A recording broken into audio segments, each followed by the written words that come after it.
আজি যদি মই কংগ্ৰেছত থাকিলোহেঁতেন মই ধাপ্পা দি ষ্টেজৰ পৰা নামাই দিলোহেঁতেন।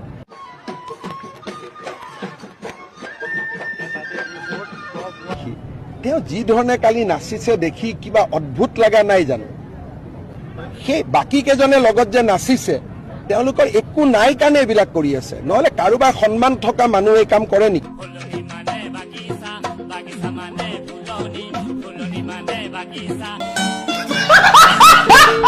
হিমন্ত বিশ্ব শৰ্মালৈ কি আহ্বান জনাম? মামা হয় তেওঁ সকলোৰে। আমাৰ মামা নহয়, সি বেইমান।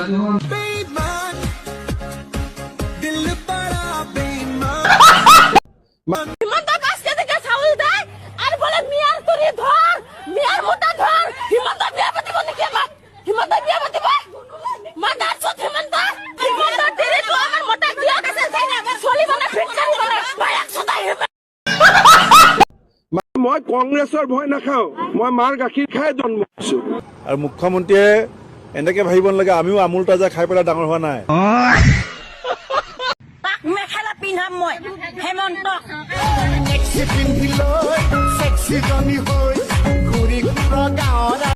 অসমৰ সন্মানীয় মুখ্যমন্ত্ৰী শ্ৰী বিশ্বকৰ্মা হিমন্ত বিশ্বকৰ্মা ডাঙৰীয়া দেৱক Agrama Mohilari is a partner of us. He came to my residence early in the morning, around 4 a.m. itself, after his win, and he will remain with us. So, absolutely, when BPF is with BJP.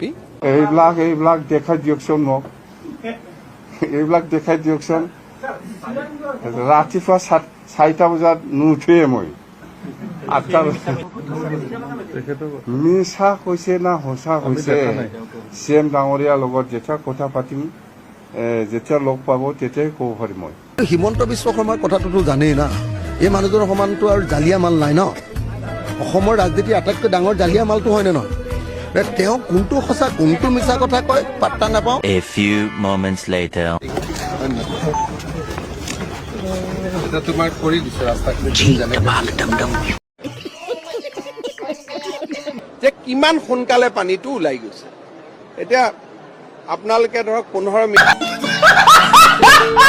আজি হাগ্ৰামা মহিলাৰী বিপিএফৰ নেতা নহয়, মেকুৰী নেতা, মেকুৰী বিলাকৰ নেতা হৈ ইয়াত শাসন কৰি আছে। মই যদি মেকুৰী হয়, হিমন্ত বিশ্ব শৰ্মা ডাঙৰীয়াই বান্দৰ হয়। ইয়াতে নাথাকে, ইয়াতেও নাথাকে, ইফালে ইফালে পলাই থাকে না। মই ক'লো নহয়, যদি এটা কথাও মই মিছা কৈছো জীৱনত হিমন্ত বিশ্ব শৰ্মাই ৰাজনীতিয়ে নকৰে। ইয়াতকৈতো আৰু একো নালাগে। আৰু যদি এক কদম বেছি কৈ যায় মই এনেকুৱা প্ৰতিজ্ঞা কৰি দিম যে মই ঘৰতে নাযাওঁ আৰু।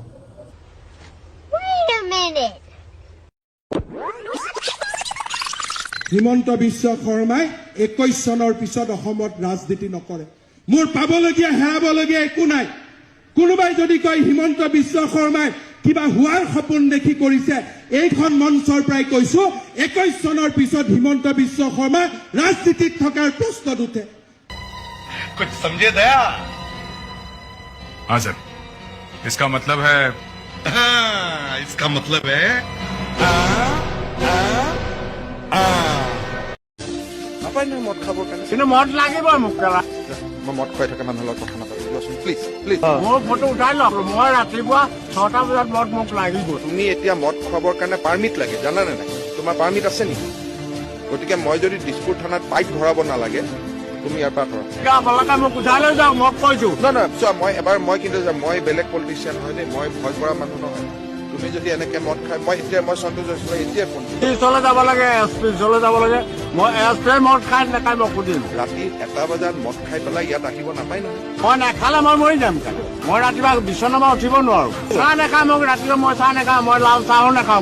মালিক নহয়, মই কিন্তু মালিকক ফোন কৰিম এতিয়া। কি মোক লাগে ডাইৰেক্ট মদ। ইউডিএফে আমাক পিছফালৰ পৰা মাৰে, বিজেপি আগফালৰ পৰা মাৰিব, গতিকে ডাইৰেক্ট কৰাই ভাল। দুইফালে কিয় মাৰি থাকে ভাই? একফালে মাৰক না। এনেকে নিয়ম আছে নেকি?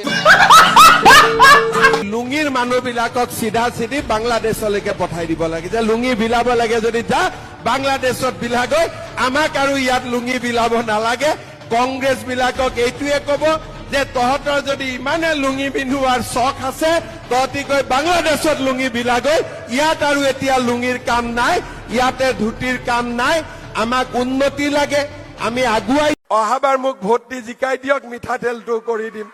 হ'ব 1 নৱেম্বৰৰ পৰা ৰেচন কাৰ্ডত আমি আপোনালোকক দালি, নিমখ আৰু চেনি কম দামত দিয়া আমি আৰম্ভ কৰিম। আমাক মিঠাতেল, এই মচুৰ দালি, চাউল, আলু এইবিলাক নালাগে, স্পষ্ট ভাষাই আমি কৰিব বিচাৰিছো।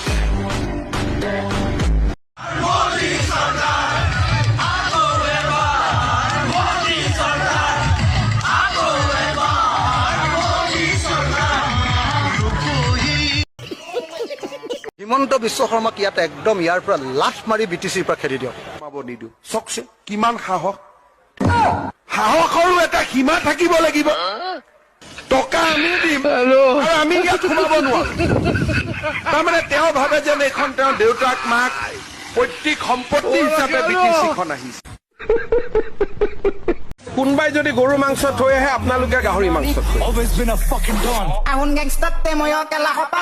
এই বাবা মোৰ ফালে চা, এই তই মাৰা মাৰি কিয় কৰি আছে? মাৰে এতিয়া তাক। এই বাবা বাবা বাবা তাক বহি থাকি, পুলিচসকল তাক দিগদাৰ নকৰিবি, থাকিব দে। এই বাবা মোৰ ফালে চা, এই তই মাৰা মাৰি কিয় কৰি আছে? মাৰে এতিয়া তাক। এই লাঠিডাল থ, তাক মোৰ ফালে দেখুৱাই দিয়ক, মোক দে, তাক শান্তি কৰি দে, তেতিয়া সি শান্তিত থাকিব। শান্তি কৰি দে। কাগজখন দিয়ক, কাগজখন লৈ আহ বাবা। হিমন্ত বিশ্ব শৰ্মাই আপোনাক নিমকি গুণ্ডা বুলি ক'লে। কি নিয়ম কি? নিমকি মানে আপুনি ভিতৰত বিয়া, বাহিৰৰ ৰাজ্যৰ লগত থাকে, ভিতৰত এইবিলাক এইটো হেমন্তহে নেমকি গুণ্ডা, মই নহয়। মোৰ ভিতৰত যি আছে বাহিৰতো সেইটোৱে আছে। হেমন্ত বিশ্ব শৰ্মা ডাঙৰীয়াহে নেমকি। প্ৰমোদ বড়ো কি হ'ব চাই? প্ৰমোদ বড়ো নাম্বাৰই নাই তাৰ।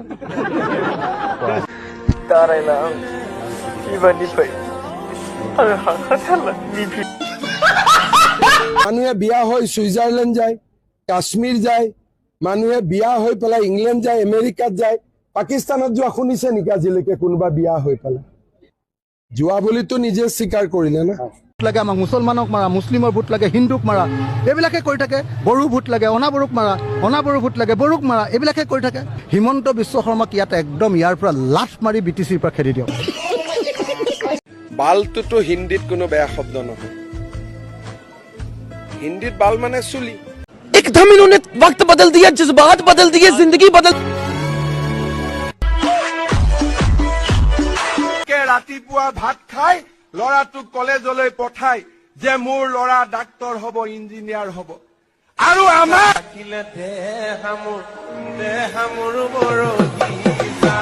মই যদি মুখ্যমন্ত্ৰী হ'লোহেঁতেন, লগে লগে তেওঁ কমেও মই 27 বাৰমান ফাঁচি দিলোহেঁতেন।